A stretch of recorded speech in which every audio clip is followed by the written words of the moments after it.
Hello dear student, एक बार फिर से आपका स्वागत है आपके अपने जीनियस फाउंडेशन इंस्टीट्यूट में। इसमें अपन ITI सेकेंड ईयर का चल रहा था अपना। इसमें अपन ने 13वां चैप्टर जो है सर्किट ब्रेकर एंड रिले, ये अपन ने कवर कर लिया था। इसके अंदर जो भी मोस्ट क्वेश्चन थे वो अपन ने कवर कर लिए थे। इसके बाद में ट्रांसमिशन एवं वितरण, इसके चैप्टर के अंदर जो मोस्ट क्वेश्चन थे वो अपन ने कंप्लीट कर लिए थे। अब आज जो अपन डिस्कस करेंगे विद्युत उत्पादन एवं सब स्टेशन, 11वां चैप्टर आज अपन कंप्लीट करेंगे। प्रोडक्शन एंड सब स्टेशन, उत्पादन एवं सब स्टेशन, इसमें जो मोस्ट क्वेश्चन होंगे इनको अपन कवर करेंगे। तो चलते हैं पहले क्वेश्चन की तरफ। ये क्वेश्चन है जो दिया हुआ क्वेश्चन है, जो ये वीडियो उन छात्रों के लिए बहुत ही हेल्पफुल है जो जिनका वर्ष 2021 में एडमिशन और सेकेंड ईयर चल रही है। उनके लिए बहुत ही इम्पोर्टेंट है ये सेकेंड ईयर के चैप्टर। और जिनका सेकेंड ईयर में 2020 का एडमिशन है, सेकेंड ईयर में सप्लीमेंट्री आई हुई है ऑनलाइन पेपर में, तो उनके लिए काफ़ी मदद मिलेगी इसमें। क्वेश्चन पहला है, यदि प्रकाश की तीव्रता अधिक है तो सौर सेल का आउटपुट वोल्टेज क्या होगा? क्या है? यदि प्रकाश की तीव्रता अधिक है तो सौर सेल का आउटपुट वोल्टेज क्या है?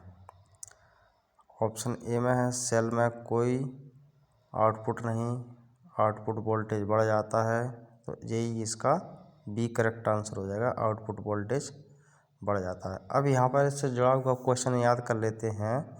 मैं आपको बता देता हूँ, आप साथ साथ में कॉपी में नोट करते जाया करो कि जो सौर सेल ये दिख रहा है, सौर सेल कभी कभार एग्ज़ाम में बहुत बार पूछता है, कभी कभार नहीं, काफ़ी बहुत बार पूछता है कि सूर्य ऊर्जा को विद्युत ऊर्जा में कौन परिवर्तित करता है? तो सौर सेल, ये आपको ध्यान रखना है।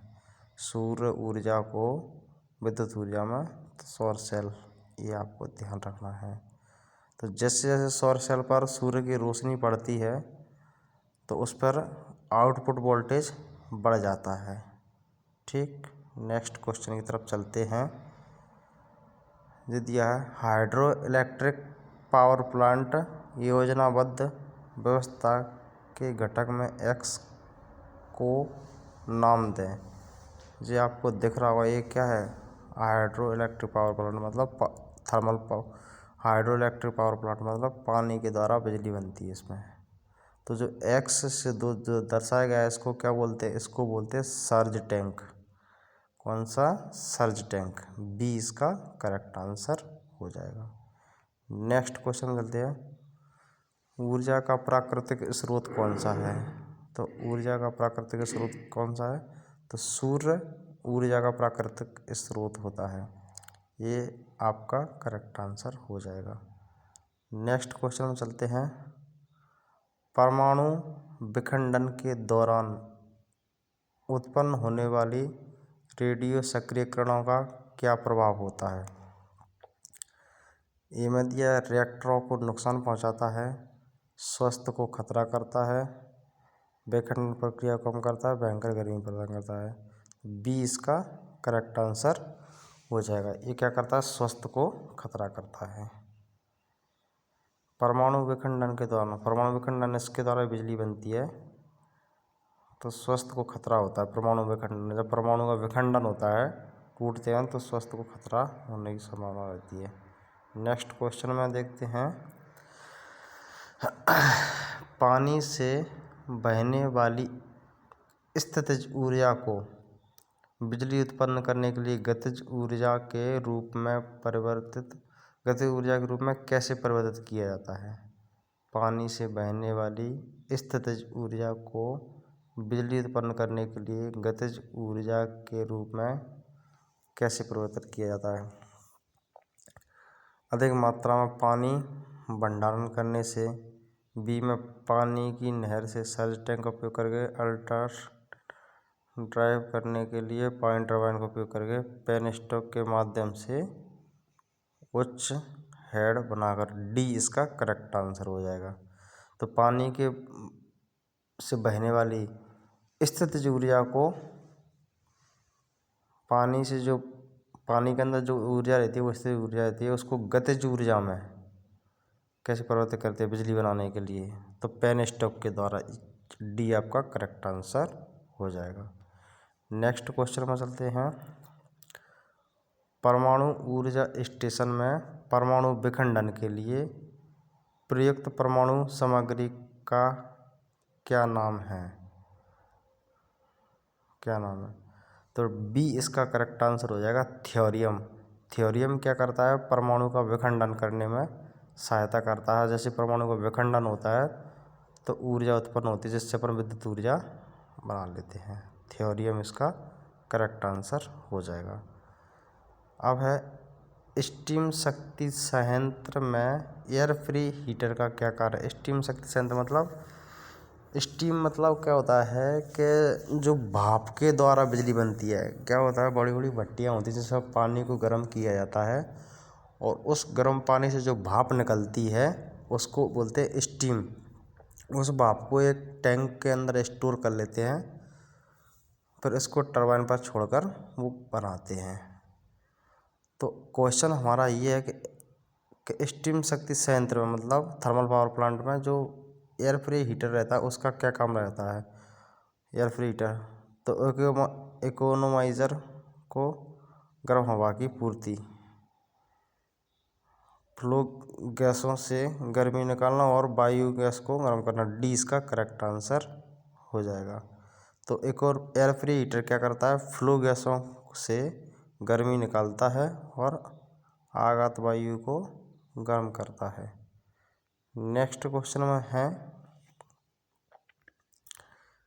नेक्स्ट क्वेश्चन में ये है अपना कि जो जैव द्रव्यमान का अवशेष कौन सा है? जैव द्रव्यमान का अवशेष तो इसमें है खोल, स्लरी। एक करेक्ट आंसर है इसमें। नेक्स्ट क्वेश्चन है गैर परंपरागत बिजली उत्पादन कौन सा है? गैर परंपरागत बिजली उत्पादन कौन सा है? यहाँ पर गैर परंपरागत और परंपरागत दो टाइप के ऊर्जा स्रोत रहते हैं। गैर परंपरागत होते हैं जो वर्षों से चले आ रहे हैं। परंपरागत बोलते हैं जो बीच में से अभी स्टार्ट हुए हैं। तो वही पूछ रहा है गैर परंपरागत ऊर्जा स्रोत कौन सा है?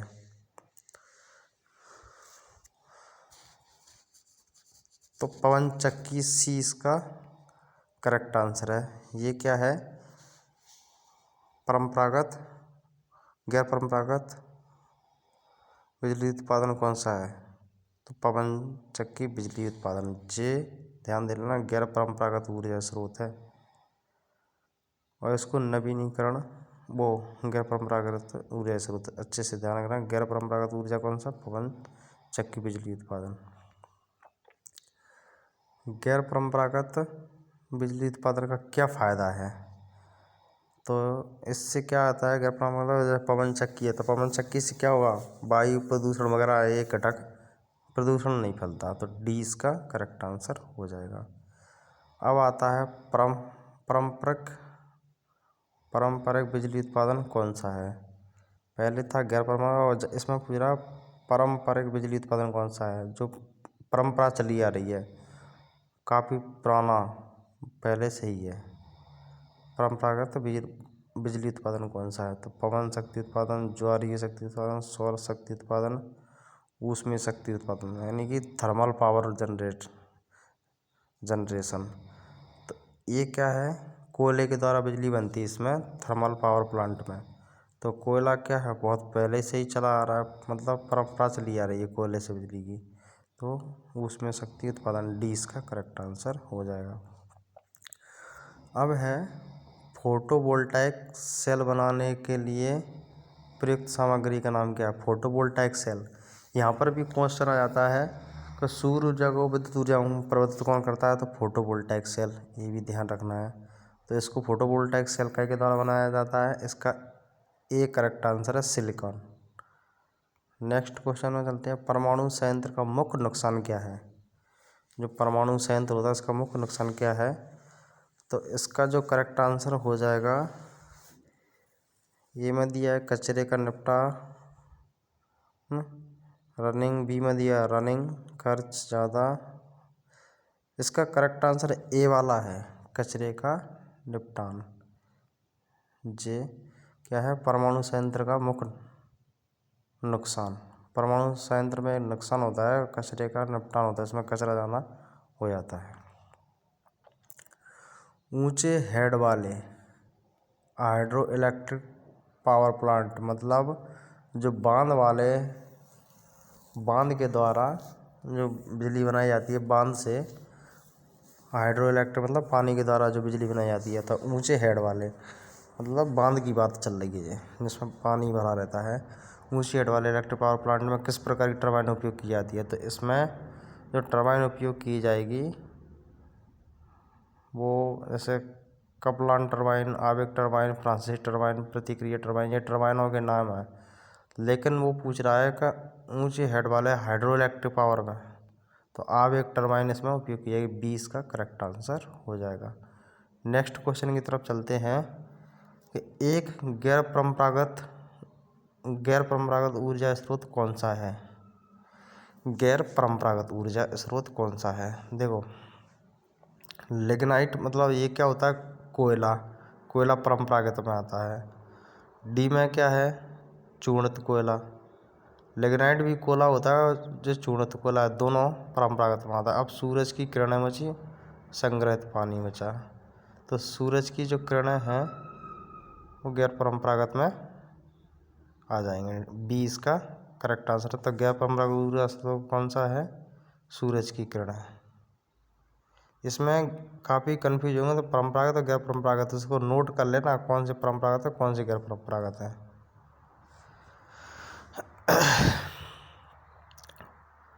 पवन शक्ति उत्पादन का प्रमुख नुकसान कौन सा है? पवन शक्ति द्वारा मतलब जो हवा के द्वारा जो पवन चक्की चलती है, इसके द्वारा जो बिजली बनाई जाती है, इसका नुकसान क्या है?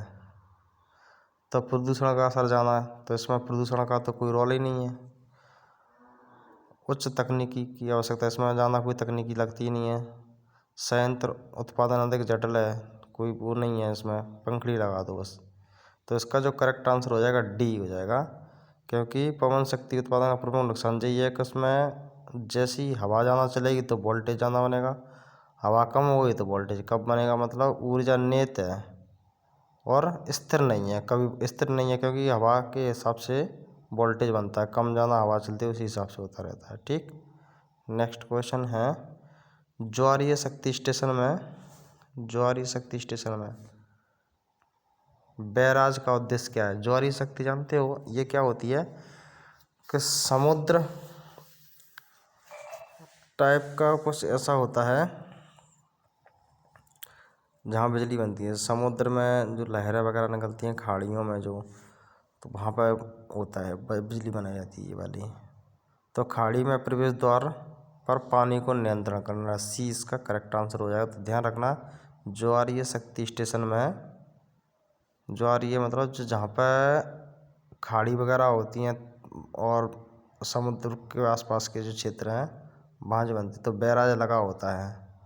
तो बैराज का उद्देश्य क्यों लगाया जाता है? खाड़ी में प्रवेश द्वार पर पानी को नियंत्रित करें। नेक्स्ट क्वेश्चन में देखते हैं, गैस तेल बिजली उत्पादन के लिए भारत में कौन सा ईंधन प्रचुर मात्रा में उपलब्ध है? डीजल, बी में दिया, ए में दिया कोयला, सी में दिया गैस तेल, डी में दिया पेट्रोल। तो कोयला इसका करेक्ट आंसर है। गैस तेल बिजली उत्पादन के लिए भारत में जो प्रचुर ईंधन है वो कोयला सबसे ज़्यादा है। नेक्स्ट क्वेश्चन है, कौन से शक्ति उत्पादन में भारी जल के शुद्धि संयंत्र की आवश्यकता होती है? हाइडल बिजली उत्पादन, डीजल बिजली उत्पादन, इन थर्मल शक्ति उत्पादन, परमाणु शक्ति उत्पादन। तो 20 का करेक्ट आंसर हो जाएगा। तो कौन से शक्ति उत्पादन में भारी जल के शुद्धि संयंत्र की आवश्यकता होती है? तो डीजल बिजली उत्पादन में। ठीक, नेक्स्ट है ना पवन ऊर्जा। पवन ऊर्जा बोल दो, पवन चक्की बोल दो। पवन ऊर्जा के उत्पादन में कौन सी डिवाइस हवा की गति को महसूस करती है? पवन ऊर्जा उत्पादन मतलब पवन ऊर्जा उत्पादन में पवन के द्वारा जो ऊर्जा उत्पन्न कर रहे हैं उसमें कौन सी डिवाइस हवा की गति को महसूस करती है? तो उसमें हवा की गति को कौन सी डिवाइस महसूस करती है? तो टरबाइन कंट्रोलर, बी इसका करेक्ट आंसर हो जाएगा। नेक्स्ट क्वेश्चन में चलते हैं। स्टीम पावर प्लांट में इकोनोमाइजर का क्या कार्य है? स्टीम पावर प्लांट ये क्या होता है? थर्मल पावर प्लांट होता है, उसी को ही स्टीम पावर प्लांट बोलते हैं। स्टीम पावर प्लांट बोल दो या भाप पावर प्लांट बोल दो। तो उसमें जो एक स्टीम पावर प्लांट में क्या लगा रहता है? एक इकोनोमाइजर लगा रहता है। अगर पूछ लिया जाए कि इकोनोमाइजर किसका भाग है, तो थर्मल पावर प्लांट या स्टीम पावर प्लांट का भाग है। इसमें कोयले के द्वारा बिजली बनती है। कोयले से पानी को गर्म करते हैं, पानी से भाप को एकत्रित करते हैं उसके द्वारा। तो इसका जो करेक्ट आंसर रहेगा, इकोनोमाइजर क्या करता है? फ्लू गैसों द्वारा फीड पानी को गर्म करता है। सी इसका करेक्ट आंसर हो जाएगा। तो इकोनोमाइजर क्या करता है? फ्लू गैसों द्वारा फीड पानी को गर्म करता है। फ्लू गैसों द्वारा, फ्लू गैस मतलब गर्म गैसों द्वारा फीड पानी को गर्म करता है। इकोनोमाइजर कहाँ लगा रहता है? थर्मल पावर प्लांट में या स्टीम पावर प्लांट में। ठीक, नेक्स्ट क्वेश्चन में चलते हैं। किस प्रकार का बिजली संयंत्र अधिक कुशल है? तो इसका जो ऑप्शन में दिया, डीजल संयंत्र, भाप शक्ति, पर्ण शक्ति, परमाणु शक्ति। परमाणु शक्ति न्यूक्लियर पावर प्लांट के द्वारा बिजली बनती है। पर्ण शक्ति मतलब पानी के द्वारा जो बिजली बनती है। स्टीम टरबाइन मतलब भाप के द्वारा जो बिजली बनती है। डीजल संयंत्र डीजल के द्वारा बिजली बनती है। तो इनमें कुशल कौन सा है? तो पर्ण बिजली, सी मतलब पानी के द्वारा जो बिजली बनती है वो सबसे कुशल है इनमें। नेक्स्ट क्वेश्चन है, गैर परंपरागत ऊर्जा स्रोत का क्या फायदा है? तो गैर परंपरागत ऊर्जा स्रोत का क्या फायदा है? तो इसका फ़ायदा ये है कि ग्रीन हाउस प्रभाव से बचा जाता है। डी इसका करेक्ट आंसर है। नेक्स्ट क्वेश्चन है, ज्वारीय शक्ति उत्पादन में, ज्वारीय शक्ति ये ज्वारीय शक्ति क्या होती है? समुद्र के बगल से वहाँ पर क्या होती है? ज्वारीय शक्ति द्वारा बिजली का उत्पादन किया जाता है। वहाँ पर समुद्र की लहरें आती हैं, वो टरबाइन पर टकराती, जिससे टरबाइन घूमती है तो लाइट बन जाती है। तो ज्वारीय शक्ति उत्पादन में टरबाइन का क्या कार्य है? तो जी क्या करती है? स्थिर ऊर्जा को गतिज ऊर्जा में परिवर्तित करती है। तो गतिज ऊर्जा, स्थिर ऊर्जा को गतिज ऊर्जा में, बी इसका करेक्ट आंसर हो जाएगा। नेक्स्ट क्वेश्चन है, सौर सेल में किस सामग्री का उपयोग किया था? सौर सेल, तो इसमें सिलिकॉन का उपयोग किया था। जो सौर सेल बनाए जाते हैं, जो सूर्य ऊर्जा को विद्युत ऊर्जा में प्रवृत्त करता है, इसमें सिलिकॉन का उपयोग सबसे ज़्यादा किया जाता है। ठीक, नेक्स्ट क्वेश्चन है, गैर परंपरागत बिजली उत्पादन का मुख्य नुकसान क्या है? गैर परंपरागत ऊर्जा का मुख्य नुकसान क्या है? तो इसका गैर परंपरागत ऊर्जा स्रोत का मुख्य नुकसान क्या है? कम दक्षता। ए वाला इसका करेक्ट आंसर है। जो गैर परंपरागत ऊर्जा स्रोत क्या है, इससे दक्षता कम रहती है, और जो परंपरागत ऊर्जा स्रोत रहते हैं उनकी दक्षता उच्च रहती है। जैसे कोयले के द्वारा बिजली बनती है, इनकी दक्षता अधिक रहती है, लेकिन जो गैर परंपरागत है इनकी दक्षता कम रहती है। नेक्स्ट क्वेश्चन में देखते हैं, बायोगैस का मुख्य घटक कौन सा है? Oxygen, methane, hydrogen, carbon dioxide. तो बायोगैस में कौन सी गैस रहती है? मीथेन गैस रहती है। बी इसका करेक्ट आंसर है। आप क्वेश्चन को उतारा करो और उसके करेक्ट आंसर को उतारा करो। ये अब इतना काम आपको करना है, उसको समझ लिया करो। परमाणु रिएक्टर में नियंत्रण छड़ के रूप में किस सामग्री का उपयोग किया जाता है? परमाणु रिएक्टर क्या है? इसके द्वारा भी बिजली बनती है। इसमें एक कंट्रोल रॉड रही रहती है, नियंत्रण छड़ को बोलते हैं कंट्रोल रॉड। वो काय के लिए लगाई जाती है? उसका उपयोग क्या है? परमाणु रिएक्टर में कंट्रोल रॉड के रूप में किस सामग्री का उपयोग किया जाता है? जो कंट्रोल रॉड बनाई जाती है वो कई की कैडमियम की बनाई जाती है। सी इसका करेक्ट आंसर हो जाएगा। नेक्स्ट क्वेश्चन है, पनबिजली स्टेशनों में पेनस्टॉक का कार्य क्या है? पनबिजली मतलब पानी के द्वारा जो बिजली बनाई जाती है, तो पन बिजली स्टेशनों में एक पेन स्टॉक लगा रहता है। उस पेन स्टॉक का कार्य क्या रहता है? बांध तक पानी पहुंचाता है, टरबाइनों तक पानी पहुंचाता है, बिजली घर से दूरी पानी ले जाता है। तो मतलब टरबाइनों तक पानी पहुंचाता है। तो ध्यान रखना, पन बिजली स्टेशन मतलब पानी के द्वारा जो बिजली बनती है। यहाँ पर ऐसे भी आ सकता है कि पन बिजली स्टेशनों में या पानी के द्वारा बिजली बनती है। इसके में पन बिजली स्टेशन की जगह ऐसा भी आ सकता है कि हाइड्रो पावर प्लांट या पेन स्टॉक का क्या कार्य रहता है? तो टरबाइन तक पानी को पहुंचाना। नेक्स्ट क्वेश्चन है, परंपरागत बिजली उत्पादन पर गैर परंपरागत बिजली उत्पादन का नुकसान क्या है? तो प्रदूषण बढ़ा है, सुरक्षा जोखिम अधिक है, सी में अधिक रखरखाव की आवश्यकता है, बेस लोड डिमांड के लिए इस्तेमाल नहीं किया जा सकता। तो परंपरागत बिजली उत्पादन और गैर परंपरागत बिजली उत्पादन का नुकसान क्या है? तो इसमें जो आंसर रहेगा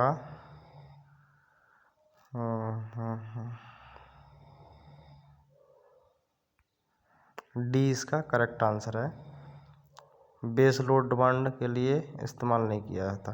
बेस लोड मतलब एक समान लोड के लिए इस्तेमाल नहीं कर सकते। ठीक, तो ये अपना ध्यान रखना है। सौर पैनल में बिजली का उत्पादन कैसे किया जाता है? सौर पैनल में सूर्य ऊर्जा से जो बिजली बनती है उस सिर्फ सौर पैनल में बिजली का उत्पादन कैसे किया जाता है? जब धूप कांच पर टकराती है, जब सूरज की रोशनी निकट प्लेट पर टकराती है, जब सूरज की रोशनी मैग्नेट पर टकराती है, जब सूरज की रोशनी फोटोवोल्टाइक सेल पर टकराती है। तो डी इसका करेक्ट आंसर हो जाएगा। सौर पैनल में बिजली उत्पादन कैसे किया जाता है? फोटोवोल्टाइक सेल पर क्या है, रोशनी टकराती है सूरज की।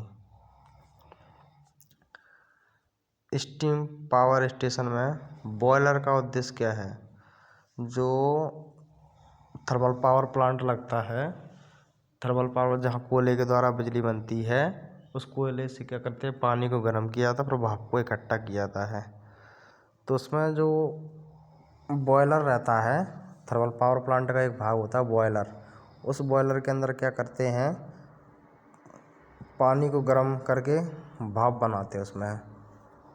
तो गर्म पानी और हवा, तो पानी को भाप में परिवर्तित करता है। सी इसका करेक्ट आंसर हो जाएगा। नेक्स्ट क्वेश्चन है, बैटरी आधारित माइक्रो हाइडल पावर जनरेशन में चार्ज कंट्रोल का क्या कार्य है? बैटरी आधारित माइक्रो हाइडल पावर जनरेशन में चार्ज कंट्रोल का क्या कार्य है? ओवर वोल्टेज को नियंत्रित करता है, बैटरी से टरबाइन को डिस्कनेक्ट करता है, बैटरी की आवेशन चार्ज को रोकता है, टरबाइन की ओवर स्पीड को नियंत्रण करता है। तो सी इसका करेक्ट आंसर हो जाएगा। तो बैटरी आधारित माइक्रो हाइडल पावर जनरेशन में चार्जिंग कंट्रोल का क्या कार्य है? तो बैटरी की ओवर चार्जिंग को रोकता है। सी इसका करेक्ट आंसर है। ठीक, नेक्स्ट क्वेश्चन है, यदि प्रकाश की तीव्रता कम है तो सौर सेल क्या होगा? तो सीधी सी बात है, कम वोल्टेज बनाएगा, आउटपुट वोल्टेज घटेगा। बी इसका करेक्ट आंसर हो गया। प्रेशराइज्ड वाटर रिएक्टर का क्या फ़ायदा है? प्रेशराइज्ड वाटर रिएक्टर का क्या फ़ायदा है? कोई गर्मी हानि नहीं, उच्च तापीय दक्षता, इसमें से उच्च शक्ति घनत्व, धातु की सतह का तापमान। तो प्रेशराइज्ड वाटर रिएक्टर का फ़ायदा यह है कि इसमें उच्च शक्ति घनत्व है। सी इसका करेक्ट आंसर हो जाएगा। प्रेशराइज्ड वाटर रिएक्टर का फ़ायदा यह है कि उच्च शक्ति घनत्व है इसके अंदर। गैर परंपरागत ऊर्जा स्रोत कौन सा है? पानी, भाप, डीजल। भाप, डीजल ये तो परंपरा चली आ रही है इनकी, तो पानी परंपरा चली है।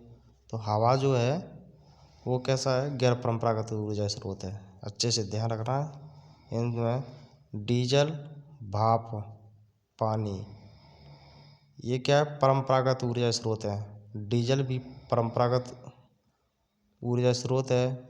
पूछ लिया जाए पेपर में तो आप नोट कर लेना इसी को कि निम्नलिखित में से परंपरागत ऊर्जा स्रोत कौन से हैं? तो पानी, भाप, डीजल ये परंपरागत ऊर्जा स्रोत है। हवा कैसा है? गैर परंपरागत में आता है। और आप गैर परंपरागत में हवा आता है। हवा क्या है? गैर परंपरागत ऊर्जा स्रोत है। पानी, भाप और डीजल इनको लिख लेना कैसे कि ये परंपरागत ऊर्जा स्रोत है। हवा गैर परंपरागत ऊर्जा स्रोत है। ठीक, नेक्स्ट क्वेश्चन चलते हैं। किस बिजली उत्पादन संयंत्र के संचालन में अधिक विश्वसनीयता है? जल विद्युत संयंत्र में, इसमें भी ज़्यादा विश्वास नहीं कर सकते अपन।